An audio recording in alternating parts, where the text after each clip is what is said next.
Le préleveur de glycémie sur circuit extracorporel, il est intéressant en dialyse, mais il est intéressant dans toutes les pratiques où on va avoir un circuit extracorporel. C'est un objet qu'on peut vraiment développer sous plein de formes et qui peut être vraiment avant-gardiste aussi avec des systèmes de prélèvement autres que sanguins.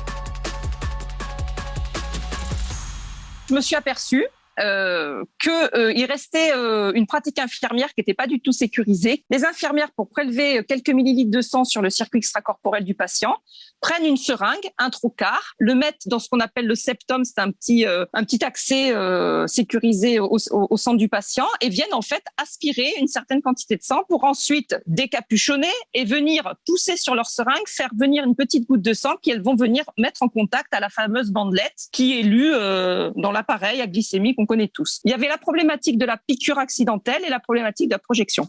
Donc, j'ai eu cette idée de créer cet outil, ce préleveur sécurisé de glycémie. Tout est sécurisé, tout est interne.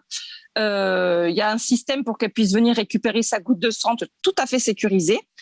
Et pour le patient, le gros avantage, c'est l'asepsie. C'est-à-dire que là, c'est un bouchon qu'on va mettre sur le circuit extracorporel et avec une petite manipulation, ça va permettre de faire remonter la goutte de sang. Il va pas servir que pour la glycémie. C'est un outil qu'on peut tout à fait projeter sur tout prélèvement qui demande un examen in vivo de sang.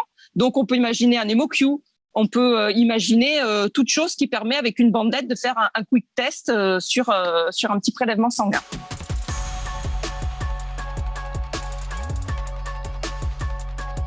Le préleveur de glycémie sur circuit extracorporel, il est intéressant en dialyse, mais il est intéressant dans toutes les pratiques où on va avoir un circuit extracorporel, la greffe cœur-poumon, sur de l'ECMO, sur tout ce qui est plasmaphéreuse, etc. Donc, c'est pas un objet qui est dédié qu'à la dialyse. Il a même été déposé, le brevet, pour aller aussi sur d'autres circuits extracorporels, comme par exemple les sondes urinaires. Vous savez qu'il y a un septum où on peut venir prélever.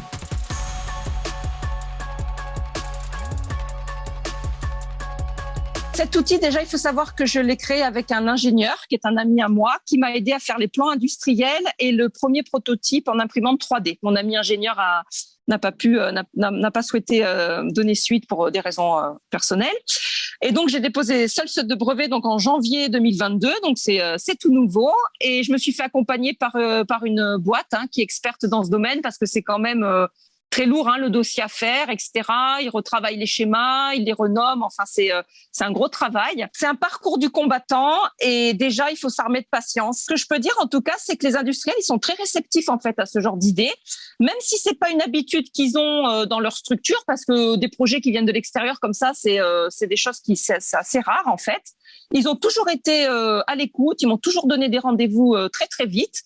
Et ils ont toujours pris le temps d'analyser l'objet. J'ai déjà eu plusieurs refus, mais j'ai aussi deux démarches en cours là, avec deux entreprises différentes qui étudient la faisabilité de l'objet, parce qu'il y a de la plasturgie, il y a plein de choses derrière. Il faut parler des chiffres des accidents d'exposition au sang, par exemple. Vous voyez, donc il faut que les infirmiers qui vont proposer quelque chose, ils pensent aussi business, en fait, parce que c'est vraiment, on va leur dire c'est super, mais nous, c'est quoi notre avantage à te suivre? Mais c'est évident que cet objet, il manque aujourd'hui dans le milieu du soin. Et moi, vraiment, mon but, c'est qu'il atterrisse dans les bonnes mains qui sont celles des infirmières.